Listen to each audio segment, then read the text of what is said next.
দই কাতলা একেবারে অন্য রকমভাবে, কোনো রকম মশলা ছাড়াই, না পেঁয়াজ, না আদা, না রসুন, না হলুদ, না লঙ্কা গুঁড়ো। গরমে একটি উত্তম রেসিপি। আজকের রেসিপি দই কাতলা বানানোর জন্য প্রথমে আমি মাছগুলো ধুয়ে আমি লবণ, গোলমরিচ আর লেবুর রস মাখিয়ে 5 মিনিট রেখে দিয়েছি। তারপর এটা আমি হালকা করে ভেজে নেব।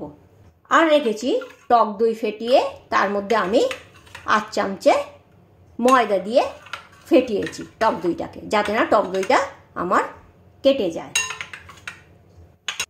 মাছটা আমি যত সম্ভব হালকাভাবে ভেজে, এবার কড়া বসিয়ে দিলাম। কড়া গরম হতে আমি তার মধ্যে দিয়ে দেবো 1 চামচে ঘি। ঘিটা গরম হয়ে গেলে আমি তার মধ্যে দেব দারচিনি আর ছোট এলাচ, দারচিনি আর ছোট এলাচ, আর দেব 3-4টে তেজপাতা।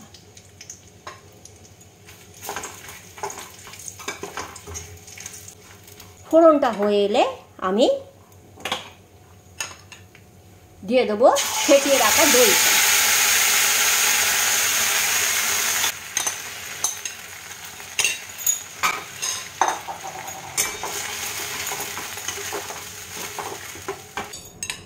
বাটি ধোয়া একটু জল দিয়ে দিলাম।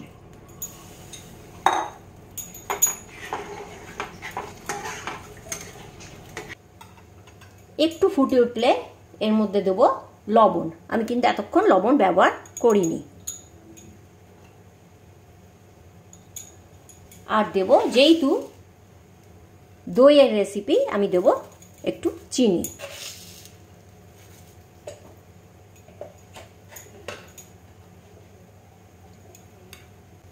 এবারে ভালো করে ফুটে এলে আমি ভাজা মাছগুলো দিয়ে দেব।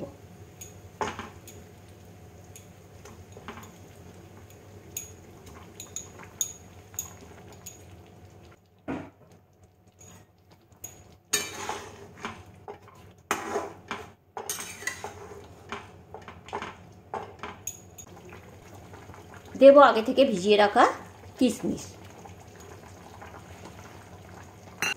যেহেতু আমি লঙ্কা গুঁড়ো ব্যবহার করছি না, তাই ঝালের জন্য আমি দেব গোলমরিচের গুঁড়ো।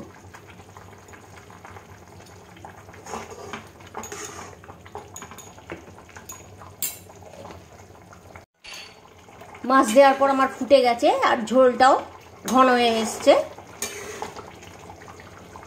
এই পর্যায়ে আমি দিয়ে দেবো কিছু কাঁচা লঙ্কা, 4-5টা কাঁচা লঙ্কা।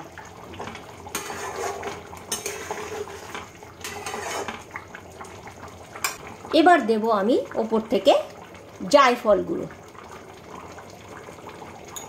আমি এখানে গরম মশলা গুঁড়ো ব্যবহার করলাম না। কারোর যদি পছন্দ হয় গরম মশলা গুঁড়ো, জায়ফল গুঁড়োর বদলে গরম মশলা গুঁড়ো দিতে পারে।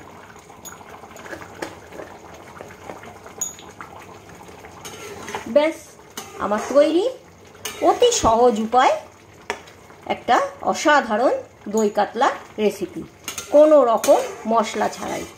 গরমে একটি উত্তম রেসিপি।